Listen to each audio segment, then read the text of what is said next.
Golgo 13, a manga series created by Takao Saito that follows the title character Golgo 13, an assassin that's good at two things, killing people and fucking. What's the longest running series you know?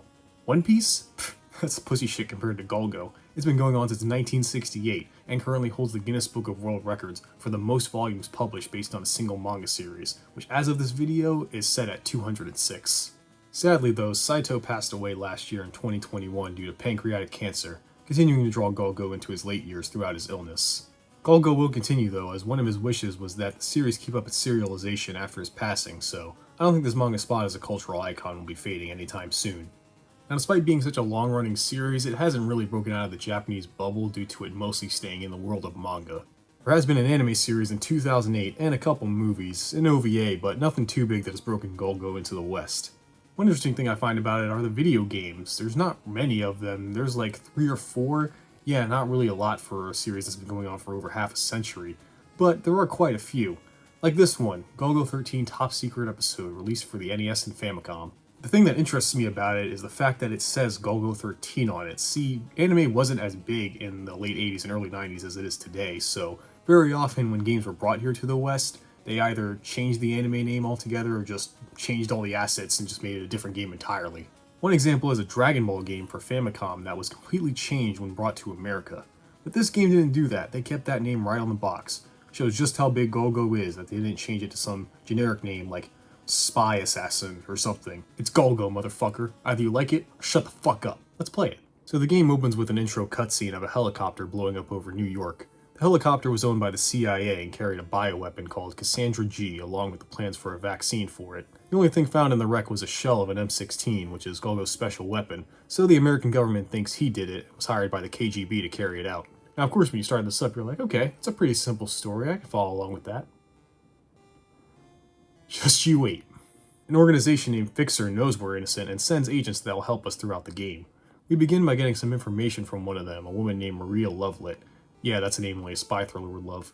She tells us that a spy in Berlin named Condor has some info on where to find the vaccine plants. I'll give it a try? What is that? Isn't Golgo supposed to be some ultra badass assassin? What kind of half-assed answer is, I'll give it a try? Golgo, we need you to assassinate the president. I'll do my best! Then the game starts proper with some gameplay. Looks pretty good actually. Interesting they went for such realistic proportions, not a common thing on NES. Golgo jumps like he's on the moon though.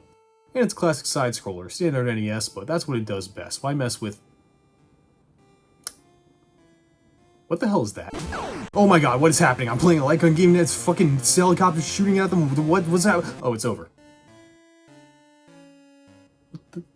What the hell was that? Is anyone gonna explain what just happened to me? Oh, right, that's my job. Well, I just started the game, so how the hell would I know what just happened to me? And I don't want to use any guides or walkthroughs. I want to get the full NES experience, you know, like any kid playing this in the 80s would. So let's do what anyone would in this situation at that time and take a look at the manual and see what that says. Okay, so I found a PDF of the manual and it says that these are called pan and zoom sections.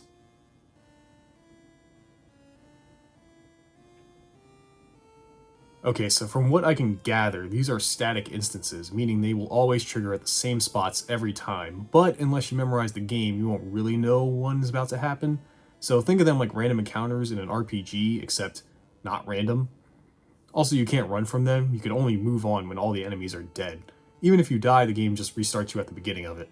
At first you think this is annoying, because they are, but I need them, because these side-scrolling segments kick my ass. Not only do the enemies fire much faster than you and deal a lot of damage, however, every time you kill an enemy, you get more health and bullets, and these Lycon sections for some reason give you way more health and ammo than others, so they are needed. Golgo must be really good at what he does considering he's taking down helicopters with what I assume is a pistol. After going a couple screens, I find another Fixer agent named Cherry Grace, loving these names by the way, no sarcasm, who tells me a sniper is planning to kill Condor, so we gotta take out the sniper first by using a helicopter to get to his vantage point. Golgo reassures her with his confidence. Wait. Now we're a 2D space shooter, or... Okay, so I've only been playing this game for about 5-6 minutes, and in that amount of time, they've introduced to me 3 completely different gameplay sections, and I haven't been able to get used to any of them yet. Now look, game, I'm all for variety and mixing it up to keep things fresh, but let me get used to one gameplay genre before you give me a whole other one, alright? Pace it out. By the way, you still have to deal with those pan and zoom segments, yeah, even in the sky. After this part, we get a section where you use the sniper rifle by zooming in. A pretty cool moment, especially for NES. Watch me blow his head off. Boom! Oh yeah, it's so satisfying. After that, we find Condor, who gives us a file about the vaccine, but he gets shot, and Golgo does nothing. Just stands there. World-class assassin, folks. Before he dies, he tells us the enemy base is underwater, and we need scuba gear to get there. We go back to Cherry, and she starts talking about how lonely she is. Who cares? I need some scuba...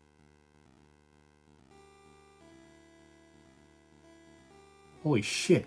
There's an NES game where you fuck a girl. Like, this is no misinterpretation here. This isn't just me having a dirty mind. Like, you fuck her. You bang. You knock boots. You get jungle fever. That's insane. Like, remember, this is squeaky clean Nintendo. This is the same people that removed a petting mechanic from a 3DS game. But I guess fucking in the 80s was okay? Petting a girl's head? Like, nah, that's not right. Fucking a girl? That deserves the Nintendo seal of quality right there. Check this out, it also healed me. Not to full health, so I guess the sex wasn't that great. After that, we get scuba gear from some random lady. And then, oh my god, another gameplay genre shift? Come on, were they not confident in just making a solid side-scroller? Now we're playing a section that reminds me of Jaws on the NES. Look, there's even a shark. It's not too bad, only thing is for some reason the coral hurts you. Is Golgo so manly that invertebrates hurt him? I make it to this building and another side-scrolling section starts, and here's where the game starts getting hard. This section introduces all the worst enemies, these laser guns that take half your health and shoot with no clear pattern, random heat-seeking missiles from out of nowhere, and these, I don't know, Nazi officers on hovercrafts that shoot these spinning paper airplanes that are hard to dodge. You will die here a lot, and if you didn't, you're a liar. Thankfully, this game is very forgiving when you die, usually respawning you at the beginning of a section or right after a cutscene. The only penalty is you lose half your ammo. You also have a limit on continues, maxing out at 52, I guess to emulate anime series that had 52 episodes. Thank God it's not an OVA. And you don't want to run out of continues. Once you reach all 52, you have to play the entire game again from the very beginning. Shit sucks. After making it through the base with a lot of luck, we find another fixer agent, Oz Windham. He says the enemy took the weapon and the vaccine to Greece, so we gotta get out of the base and... What? You know, it was kind of funny at first, right? Like, oh haha, the game's changing every 5 minutes. But, is it even a joke anymore? Like, now we're in a first-person shooter? Let's recap. So far, we have a side-scroller, an auto-scrolling 2D shooter, a light gun game, a free-roaming 2D shooter, and finally an FPS. Hell, if you want to be anal about it, you can count those tech scenes as a visual novel, making 6 total gameplay sections that play like different games. What's going to happen after this? Is Golgo going to be on the back nine and it turns into a golf game? Is some anime chick going to shove her tits in my face and become a hentai game? When we go to Greece, is he going to give me facts about it and it becomes an educational game? The least I can say is it's ambitious, and this is one of the better FPS sections on an NES I've played. But what's the point, you know? Like, why do you attempt to make different gameplay modes that are just kinda alright when you can make one really great one? I don't know, I find them as kind of a hindrance. Like, personally, I just prefer the side-scrolling stuff myself. But you know what? Let's give the game a shot. I'm not going to jump to conclusions here. Like, let's keep playing, see how I like it, and then I'll come to some conclusion to see if I really like this. So I make it out of the base and get to Greece, and I meet an arms dealer who's supposed to make us a custom M16, but she loses it. We then run into Cherry again. She's following me or something, and we have to go into the enemy base again through another underwater section. There we meet John, who tells us the people behind this are the Drek Empire, some secret shadow organization, but I just think of the bad guy from Ratchet & Clank. Making it back, we meet a guy named Fake Enormous. Get it? And he tells us he stole our M16 and kidnapped Cherry. Then he runs away. Back at our hotel, another fixer agent, Eve Christie, tells us of another enemy base, they sure have a lot of these, where Cherry is being kept, a place called Darrow's Island. To thank Eve, we fuck her. Oz meets up with us and gives us a chopper to get there, but a bomb was planted in the helicopter, so Golgo jumps out and swims the rest of the way. At the base, we find the real Oz, the one we've been talking to is a fake, and we rescue Cherry. We also find a letter signed by the Drek leader, a guy named Smirk. But, looking at this letter, there's a familiar symbol on that. Yeah, so awkward.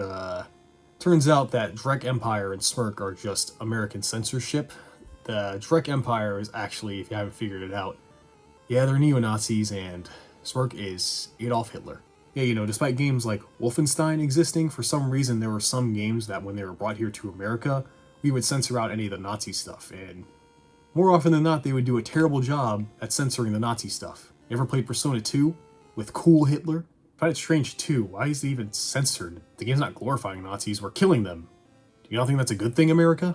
After escaping the base, Cherry finds out the Drosses are in Rio, and they're planning to sell the vaccine to the highest bidder and use the chemical weapon for their own means.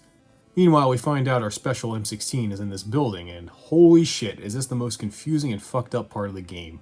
This area is so big and has so many pitfalls and traps, you will spend a majority of your gameplay of the entire game in this section. I am dead serious. The only thing you won't be in this part and every other FPS section in this game is lost, because I guess the devs knew that these were bullshit, so in the manual, they included maps of every FPS section in this game. I don't know, man, I just find that baffling, right? Like, isn't exploration half the fun of some of these games? Like, imagine if Metroid had a map in its manual, you beat it in an hour. This isn't some ultimate cheat, though. Every hallway still looks the same, so there's still a likelihood of you getting lost. Not to mention they don't say where the M16 is, so you still don't know where you're going. The scan I found of the manual had someone mark where the pitfalls were, but that's about it. And yeah, like, I've been waiting long enough. Let's finally talk about the gameplay of this game. I've been barely talking about it, right? It's just, there's not much to say, you know? It's just a lot of padding to me. Take these FPS sections. Most of your time you spend wandering around trying to follow the map. The enemies are a joke. You can react to them before they do anything, so I was constantly at full health and bullets. Yeah, they maxed out at 400 for some reason. The only parts that sucked were these sections where you have to time walking through these lasers, but overall I found them to be the same looking uninteresting hallways, and the constant flickering every time I changed screens during longer hallways hurt my eyes. The 2D shooter sections are also no problem. If you keep firing, you mostly are fine during the air sections. They're pretty much an auto-scroller. And the scuba parts only suck because of all the mines they eventually start littering throughout that you have to finagle your way past. But it's not too bad. Yeah, they're not like everywhere, but you do them more often than not. Weirdly, you do more underwater sections, I feel. At least they felt the longest. And they just don't feel rewarding or challenging. They're just kind of there to me. Like, I barely struggled with them at all once I figured out what I was doing. You know, it's just not interesting. Chopper sections are just auto-scrollers. The scuba sections, you can just swim past everything. The FPS parts would be challenging if they didn't include a map. Yeah, it's in the manual, so you don't have to use it. But the only reason you wouldn't use a map for these FPS sections is just to prove to someone that you beat this game without a map. So who cares? Well, anyway, I find the M16, and you'd think you'd use the gun, right? I mean, every time you pause the screen, it says it right there, the man with the custom M16. But when we go to the Amazon, it's the same pistol we've been using all game, no difference. I guess you use it during the FPS parts, but enemies die in one shot anyway and you can't even see it, so who cares? Now that we're in the Amazon, I guess I'll talk about the last two gameplay sections, the side-scrollers and the light gun. First, the light gun. Remember when I said these were useful for getting health and bullets? Well, after that FPS section, I got no troubles with that. And I've gotten to a point where I'm really good at dodging and shooting in the side-scrollers. I rarely lose a significant amount of health anymore, so these are useless to me now, just come off as more filler. The side-scroller bits are my favorite part. Yeah, dodging all the shit flying at you is hard, but that's what makes it feel great when you get the pattern down and you kill them without losing any health. And this is another reason why I just don't like the other parts of this game. I think the side-scrolling part is fine, it's fun, you know, it's a fun game. I mean, yeah, there's some bullshit stuff in it, but you know, it's an NES game. One NES game doesn't have bullshit in it. But because I like this one more than the other sections, I find myself rushing past them as much as I can. I can't do that in the Sky one. Just so I can get back to these side-scrolling bits because this is the most fun part of the game to me, but I can't play it because I have to play through these other longer, boring sections that I don't care about.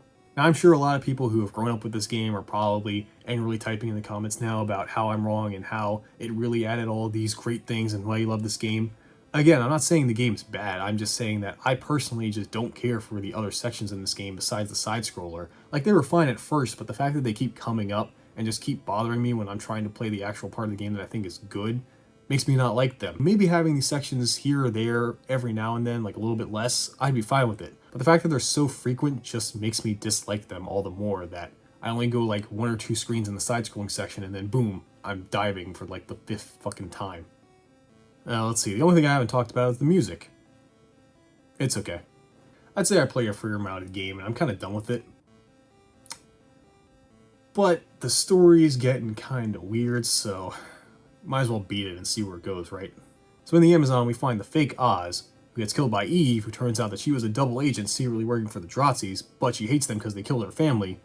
And then she gets killed by Big Enormous, and he tells us to escape because the base is exploding. Why would you tell us that?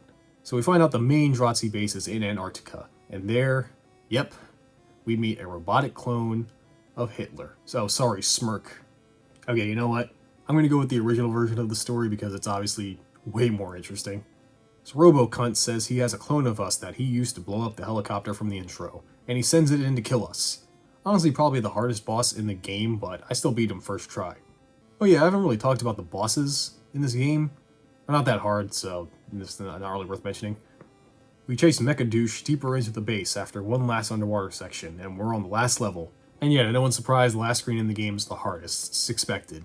It's filled with all the annoying enemies I mentioned before, so good fucking luck.